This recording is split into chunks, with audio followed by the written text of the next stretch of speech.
What's your name? Mi name is Tunminzo. Tunminzo. Nice to see you. Tuminzo. Tunminzo. All right.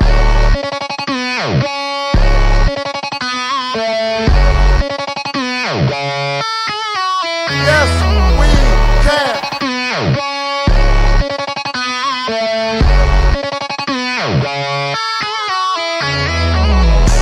And with that, I just have two more words to say. Obama out.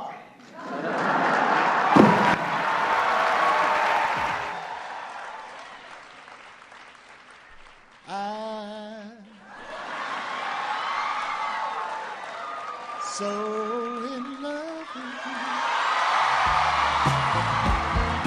you. Tonight is a particular honor for me because, let's face it, my presence on this stage is pretty unlikely.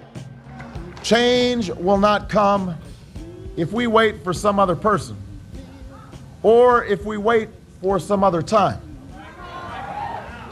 We are the ones we've been waiting for. If there is a child on the south side of Chicago who can't read, that matters to me even if it's not my child. If there's a senior citizen somewhere who can't pay for their prescription drugs and having to choose between medicine and the rent, that makes my life poorer even if it's not my grandparent.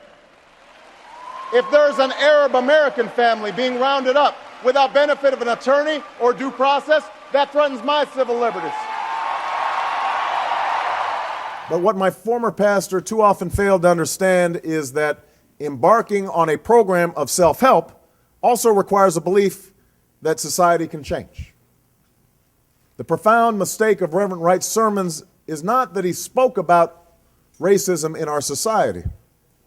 It's that he spoke as if our society was static, as if no progress had been made, as if this country, a country that has made it possible for one of his own members to run for the highest office in the land and build a coalition of white and black, Latino, Asian, rich, poor, young, and old, is still irrevocably bound to a tragic past.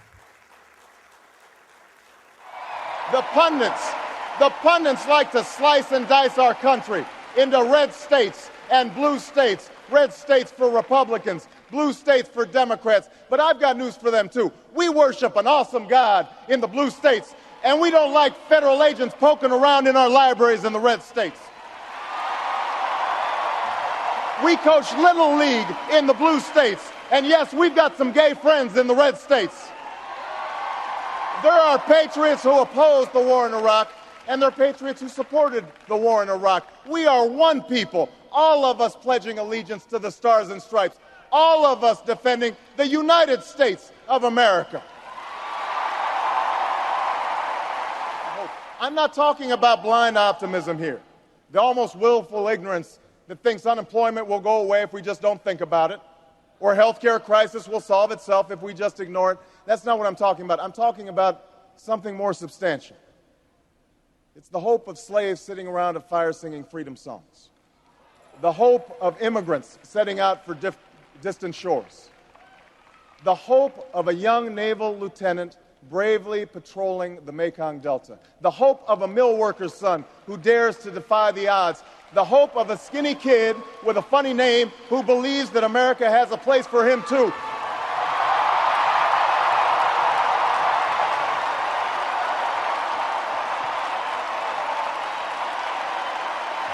Hope in the face of difficulty, hope in the face of uncertainty, the audacity of hope. In the end, that is God's greatest gift to us, the bedrock of this nation. A belief in things not seen, a belief that there are better days ahead. Reverend Pinckney once said, "Across the South, we have a deep appreciation of history. We haven't always had a deep appreciation of each other's history."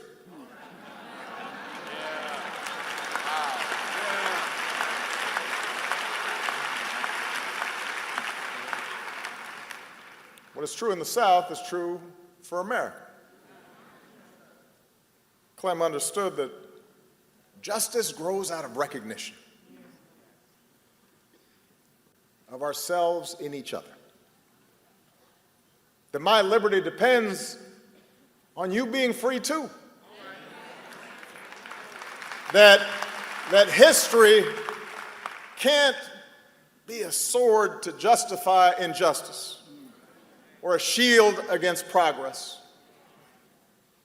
but must be a manual for how to avoid repeating the mistakes of the past, how to break the cycle, a roadway toward a better world.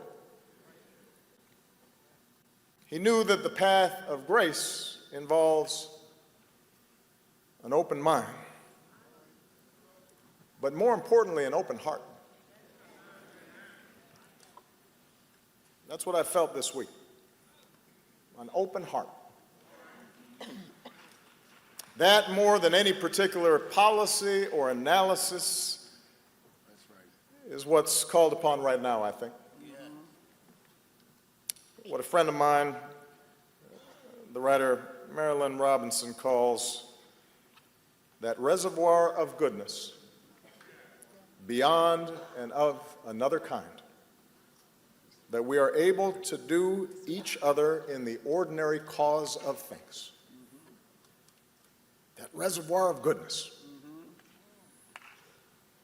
If we can find that grace, anything is possible. If we can tap that grace, everything can change.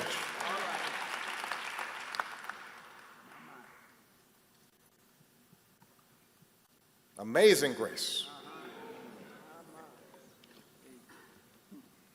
Amazing grace.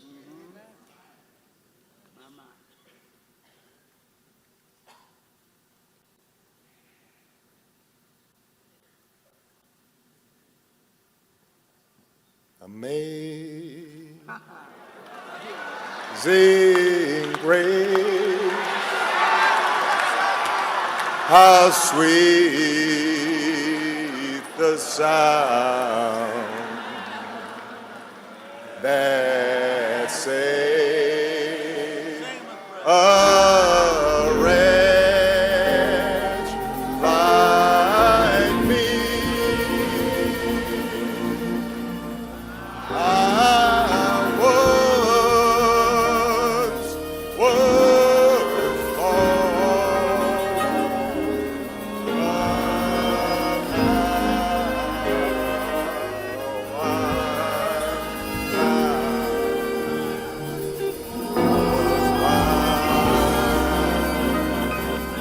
but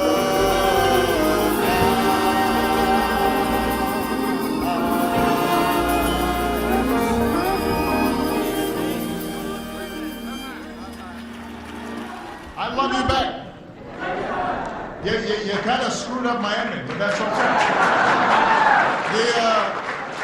That's okay.